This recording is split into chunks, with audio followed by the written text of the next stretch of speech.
There was this boy James. James was a bit of a skinny nerd. He was always self-conscious and shy since he was little. Being raised by his grandparents, he was always told he had an old soul and dressed like an old man. However, in his senior year, James found himself enamored by the prettiest, most popular cheerleader in school, Jenny. He had a minor crush on her since freshman year, but never thought he had a chance.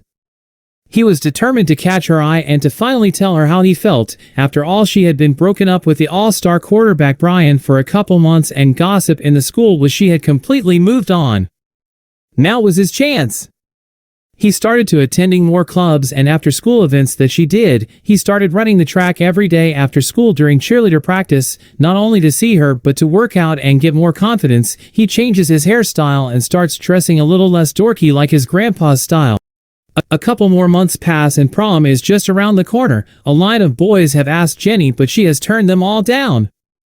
He bought 1,000 daffodils as he had seen her artwork in the halls with them drawn all over her project and figured they were her favorite. He then laid them all over the track field arranged so they said, "Jenny, will you go to prom with me?"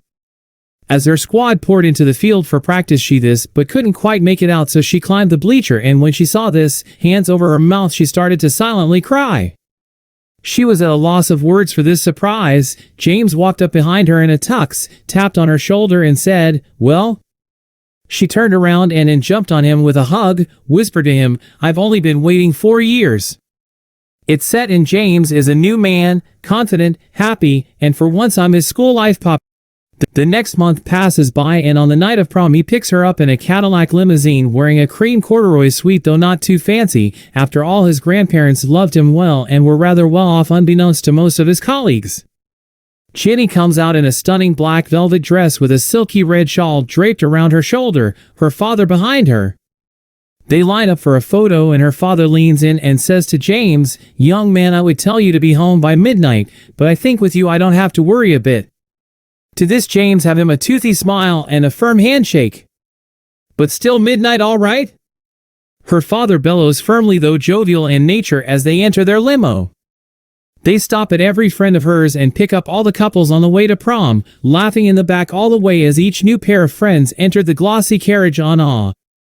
They all looked at James perplexed. What was this not too long ago's social outcast doing in the fringe of their high school hierarchy?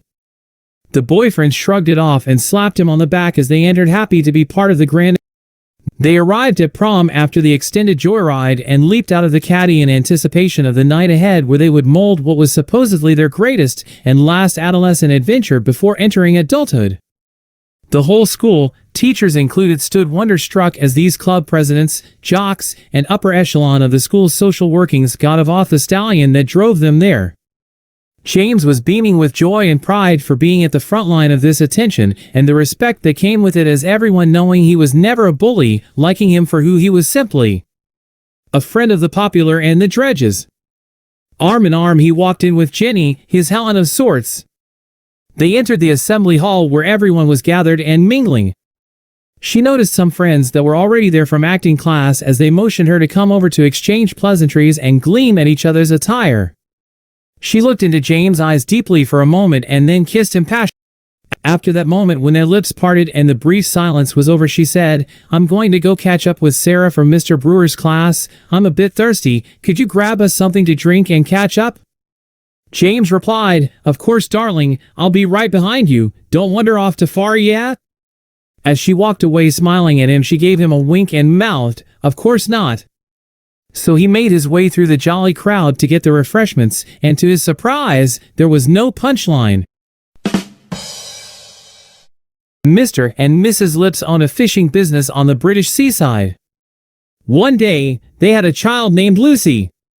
When Lucy was old enough, her parents tried to take her on their fishing ships to get her used to the business, but every time she was on board, something terrible would happen.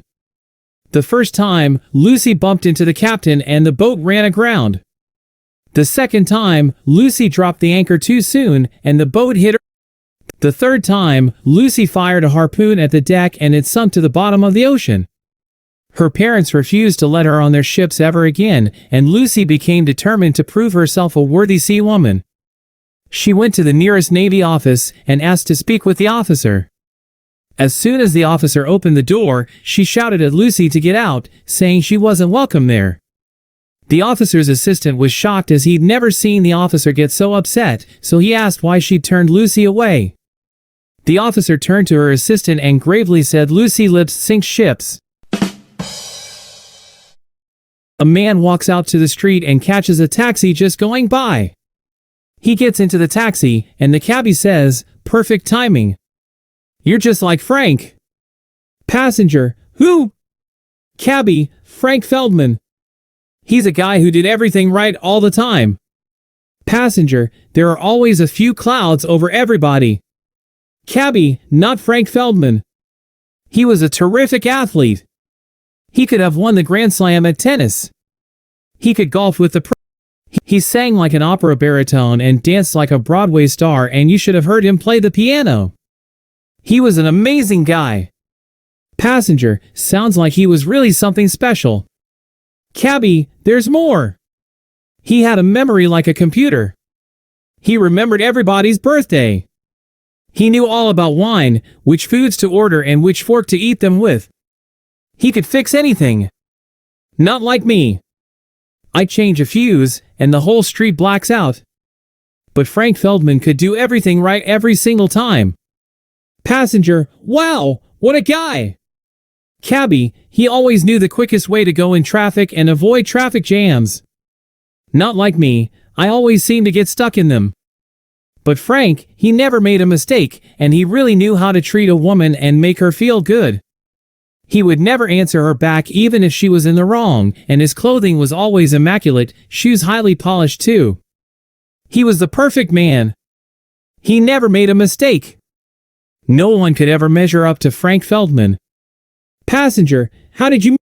Cabbie, "I never actually met Frank. He died and I married his wife." God woke up with an unholy hangover. He was rubbing his temples as one of his angels knocked gently on the door. "Enter if you must." God shouted. "Sorry to disturb you, sir," the angel said hesitantly. "But I wanted to congratulate you on yesterday's creations. For the most part, they were spectacular." "What?" God mumbled blearily. The angel held up a clipboard. "This majestic creature you named Ferret. It's as if a rodent became a dog." The angel manifested one for the Lord to behold. "So cute!" God groaned. The angel disintegrated the ferret and hastily flipped the page. "And this one was graced with the name Kangaroo," said the angel. "ANF, look here! You put a little pocket on its belly so it could hold its baby on the outside." God grunted and snatched the clipboard, flipping several pages before stopping suddenly, frozen in shock. "And what in my name do we have here?" The angel glanced over his shoulder. He shuffled uncomfortably. "This was just before you passed out, and we were worried you'd be upset about its creation.